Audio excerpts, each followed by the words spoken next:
Few fresh faces are making a splash in Australia's business scene, joining the illustrious list of the nation's 250 richest people.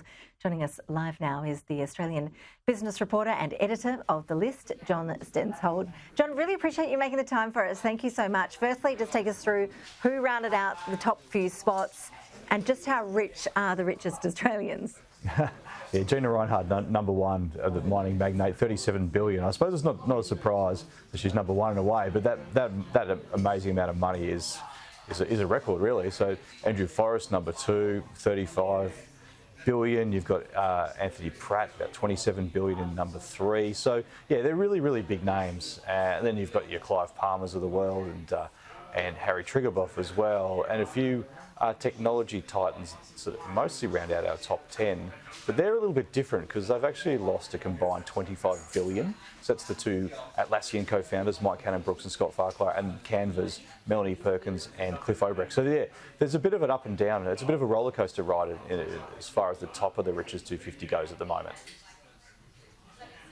And John, how hard is it to compile this sort of list? I mean, how transparent is the wealth of these top billionaires? Do we really know how much they've got in their bank accounts? Well, they do. I spend several months doing it, and then we actually try and talk to them all, particularly on background. And some of them obviously do interviews for the magazine, but you'd be really surprised how much information they're willing to share with me on a confidential basis. They all read the list, and believe me, they've all. If there's been any issues with it, they've been on to me pretty quickly this morning. So yeah, they do like it. They do well tolerate it, I suppose. They do deal with me. A lot of them do anyway. What, have you had a few people this morning haggling with you, telling you they should be further up the list? I have actually. A conversation, I bet. I bet.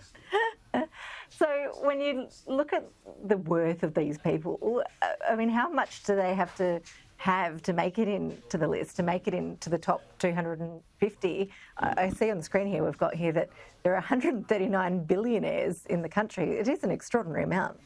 Yeah, it is, and so you've got to be worth about 504 million. So yeah, let's say $500 million to actually make it on the list these days. Now, some of that money is shared, between couples or brothers or sisters. Or in one example, we've got two brothers-in-law, so they managed to make money together, and they reckon they don't take their work home with them. So that's always an interesting one. But yeah, so about $500 million. It's a lot of money. Look, it is a lot of it is on paper, obviously, and some of them are sold assets or get hundreds of millions or billions even, is the case in dividends every year, and they sort of crystallise their wealth in that way. A lot of it is paper, and paper money can go up and down in value, clearly. It certainly can. Look, when you look at the type of people on the list and the self-made rich listers, people who haven't inherited millions or billions from mum and dad, how do they make their money? What sectors do you see popping up over and over again?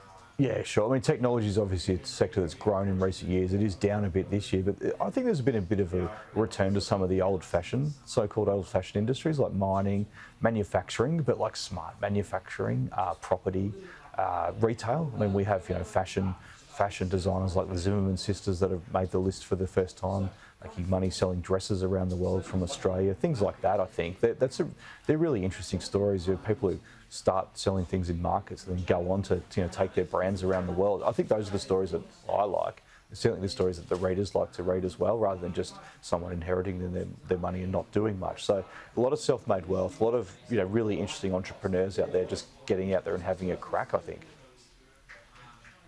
What's your favourite story, John? Is there a good rags to riches you can share with us?